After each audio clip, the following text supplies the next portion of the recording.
पृथ्वी पर जब बहुत भार बढ़ गया, पृथ्वी रोती रोती भगवान के पास गई। भगवान ने उसको आश्वासन दे दिया, अब तुम चिंता मत करो, बहुत रो ली तुम, अब मैं तुमको आश्वासन देता हूं, वसुदेव जी के घर में मथुरा में साक्षात मैं ईश्वर ही बालक बन करके आ रहा हूं तुम्हारे भार को हल्का करने के लिए। जैसे ही आकाशवाणी 33 करोड़ देवताओं ने सुनी, सबने जाकर के वृंदावन में विविध विविध रूप धारण कर लिए और सब प्रतीक्षा कर रहे हैं कि ठाकुर जी कब आएंगे। यहां वसुदेव जी का विवाह देवकी के साथ में हुआ, तो देवकी के ताऊ जी का बेटा है कंस। कंस अपनी चचेरी बहन को विदा करने के लिए जाने लगा, तभी आकाशवाणी हुई और आकाशवाणी में देवताओं ने कह दिया, अरे कंस, जिस बहन को तुम विदा करने जा रहे हो इसी का अष्टम गर्भ तुम्हारा काल होगा। जैसे ही सुना कि अष्टम गर्भ मेरा काल होगा, तलवार निकाल करके वध करने लगा देवकी का। तब वसुदेव जी ने चरण पकड़े, कंस ऐसा मत करो, लोग क्या कहेंगे, कैसा राजा है, अपनी बहन को मार दिया। अपने पद की प्रतिष्ठा पर जब बात आई, कंस ने जीवित छोड़ दिया देवकी को। अच्छा, लोग ये कहेंगे कि मैंने अपनी बहन को मार दिया। बोलो और नहीं तो ठीक है, मैं इसको नहीं मारूंगा, लेकिन इसके जितने बालक होंगे सबको मारूंगा। बहन को छोड़ देगा लेकिन बालकों को मारेगा। कंस ने वसुदेव जी से वचन दिलवा दिया, जितने बालक होंगे सबको लेकर के आओगे मेरे पास, सबका वध करूंगा मैं। 6 बालक हुए, 6 बालकों का वध कंस ने कर दिया। 7वें बालक के रूप में साक्षात शेषनाग बलराम जी के रूप में आए। लेकिन भगवान को बाद में याद आया, बोले ये शेषनाग तो बड़े क्रोधी हैं, ये जन्म लेते ही जो काम मुझे करना है वो शेषनाग ही कर देंगे, कंस को यही मार देंगे, और यदि इन्होंने कंस को मार दिया तो फिर मैं क्या करूंगा। इसलिए फिर भगवान ने योग माया को बुलाया। योग माया कौन है? वही वैष्णो देवी, वही भद्रकाली। भगवान ने योग माया को बुलाया। योग माया से बोले सुनो, ये बलराम जी चले गए देवकी मैया के गर्भ में। बोले तो? बोले इन्होंने यदि जन्म ले लिया तो ये कंस को मार देंगे, तो मैं क्या करूं? बोले आप ऐसा कुछ कर दो कि इनको ना ये जीवित भी बने रहें और ये देवकी मैया के गर्भ से स्थानांतरित होकर रोहिणी मैया के गर्भ में पहुंच जाएं।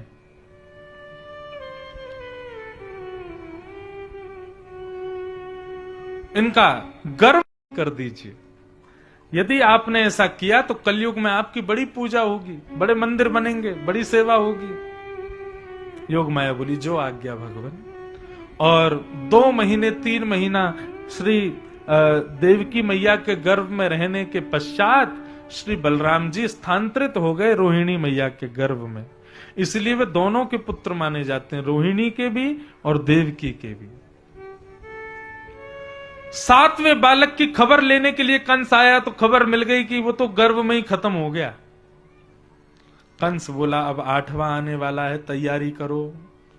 सैनिकों को कह दिया सुरक्षित हो जाओ, सावधान हो जाओ।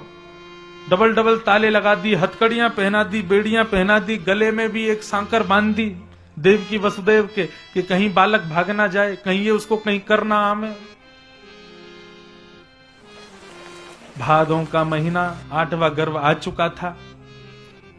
8 महीने 9 महीने पूर्ण होने वाले हैं। भादों का महीना, अष्टमी तिथि, मंदम मंदम मंदम जलधारा गिर रही है। पवन भी मंदिराचल पर्वत की चंदन की सुगंधी को लपेट करके बह रही है।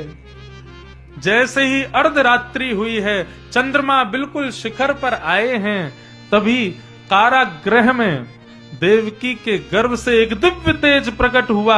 वसुदेव जी ने जैसे ही उस तेज को देखा, शंख चक्र गदा पद्मधारी ठाकुर जी का जन्म हुआ है। बोलो बाल कृष्ण लाल की जय।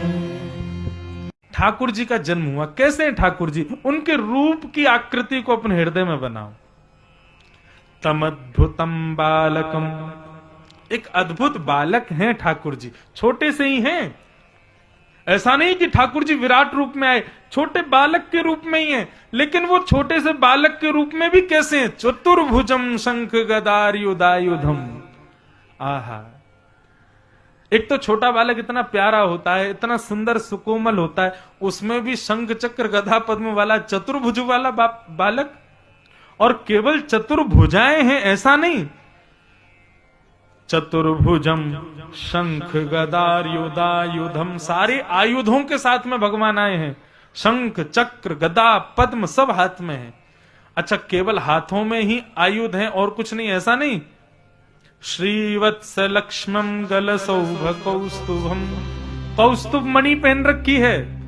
पीतांबरम सांद्र पयोद सौभगम, पीतांबरी पहन करके, मतलब पूरे सज धज के तैयार होकर के, बिल्कुल बिल्कुल ऐसा कोई बालक ने कभी जन्म ही नहीं लिया, ऐसे ठाकुर जी प्रकट हुए। पूरे श्रृंगार साज के साथ में ठाकुर जी आए। देवकी वसुदेव ने प्रणाम किया। देवकी मैया ने कहा, ठाकुर जी, जितनी बार भी बालकों ने जन्म लिया, हर बार भैया कंस ने आकर के बालकों को मार दिया, परंतु आपकी अद्भुतता कि आप ऐसे वातावरण में आए हैं कि यहां कोई भी नहीं है। इसलिए समय के भाव को व्यवस्थित करते हुए यदि आप कृपा कर दें तो मैं आपको अपने पयोधर का पान कराना चाहती हूं। मैं अन्य बालकों को अपने पयोधर नहीं पिला सकी, लेकिन मैं वो सुख आपके साथ आपको देना चाहती हूं और आपसे एक वत्स के होने का सुख प्राप्त करना चाहती हूं। लेकिन उसके लिए आपको छोटा बालक बनना पड़ेगा, ये 2 भुजाएं हटानी पड़ेंगी, निर्वस्त्र होना पड़ेगा, बिल्कुल जैसे छोटा बालक होता वैसा बनना पड़ेगा। ठाकुर जी बोले, हम तो माता जी इसलिए आयुध लेके आए थे, महाराज कंस जन्म लेते ही सबको मार देते हैं, इसलिए हम तो शंख चक्र गदा सब लेके आए थे, जैसे ही आएंगे इनको यहीं पर खत्म कर देंगे। लेकिन अब आपकी इच्छा है कि हम छोटे बालक बन जाएं, 2 भुजाधारी बन जाएं, बिल्कुल बालक जैसी लीला करें, तो फिर हमको पुनः प्रभुता पाने के लिए समय लगेगा, फिर तो हमको पूरी लीला करनी पड़ेगी।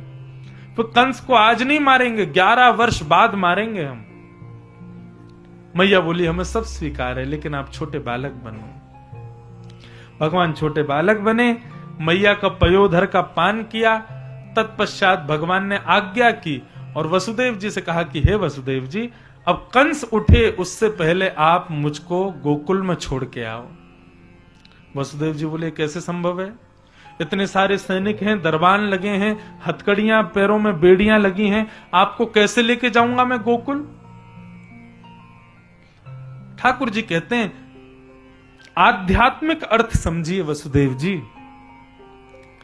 व्यक्ति जब मेरे आश्रित होता है ना, उसको बंधन तोड़ने नहीं पड़ते, उसके सारे बंधन अपने आप टूट जाते हैं। एक बार आश्रय लेके तो देखे मेरा। और जैसे ही ठाकुर जी के आश्रित हुए, हथकड़ियां खुल गईं, बेड़ियां खुल गईं, महाराज सारे दरबान सोए हैं, चट चट ताले टूट गए, कारागृह खुल गए। एक डलिया में लेकर के वसुदेव जी महाराज लेकर के जा रहे हैं बालक को गोकुल की ओर। मंदम मंदम जलधारा गिर रही है।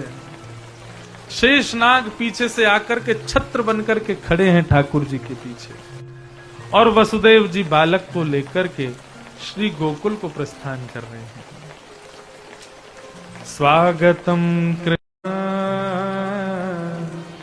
स्वागतम कृष्ण, स्वागतम कृष्ण, स्वागतम कृष्ण। वसुदेव जी लाला को लेकर के पहुंचे हैं। नंद रानी यशोदा सोई हैं, सारी दास दासियां सोई हैं, और सो रही यशोदा मैया के बगल में एक नन्ही सी बालिका सोचा। यशोदा मैया के बगल से बालिका को लेकर के श्री वसुदेव जी महाराज मथुरा पहुंचे। कंस के सिर पर पाद प्रहार करके अष्टभुजी देवी भद्रकाली प्रकट हो गई, वही बालिका, और कंस को बता दिया कि कंस, तुम्हारे शत्रु ने तो ब्रजमंडल में जन्म ले लिया। नंदा सुनंदा दोनों यशोदा मैया के कक्ष में गईं। यशोदा मैया के बगल में एक नीलमणि जैसो बालक सोयो है, लेकिन कंठ तक चदरिया ओढ़ के सोयो है। ये ना पतो कि लाला है कि लाली। नंदा सुनंदा बोली, अरे भैया ये इतनो सुंदर बालक जन्मो है रात्रि में, लेकिन लाला है कि लाली पतो तो करो। बोले कहाँ फर्क पड़े, लाला हो चाहे लाली हो, सब समान है। बोले ना सब समान है, लेकिन भैया नंद बाबा 80 वर्ष के है गए, उनकी गैयान की सेवा, उनके ठाकुर की सेवा, उनकी ब्रजवासीन की सेवा करवे वारो एक तो उनको उत्तराधिकारी होना चाहिए। एक लाला है जाए फिर भले ही 7 लाली है जाए, कोई आपत्ति नहीं।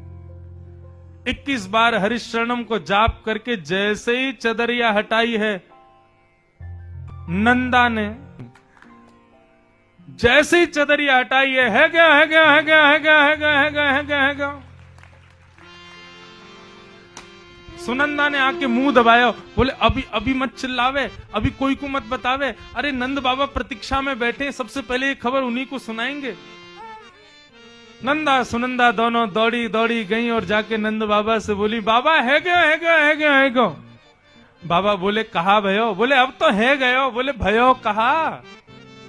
बोले पहले ये बताओ हमको कहाँ मिलेगा फिर बताएंगे। नंद बाबा बोले जो मांगेगी सो देंगे। बोले बाबा आपने इतने ब्राह्मणन की सेवा करी, इतने वैष्णवन की सेवा करी, उन सबन के फलस्वरूप आपके घर में नीलमणि जैसो लाला जायो है, बधाई हो बधाई हो। अब तो महाराज पूरे ब्रजमंडल में हवा की तरह बात फैल गई। नंद बाबा ने यमुना जी में स्नान कियो, पी लो, चंदन लगायो, पी लो, पटका डालो। 80 वर्ष के नंद बाबा तो 16 वर्ष के है गए, जैसी पतो चली कि लाला भयो है। पूरे ब्रजमंडल में आनंद है रहो है।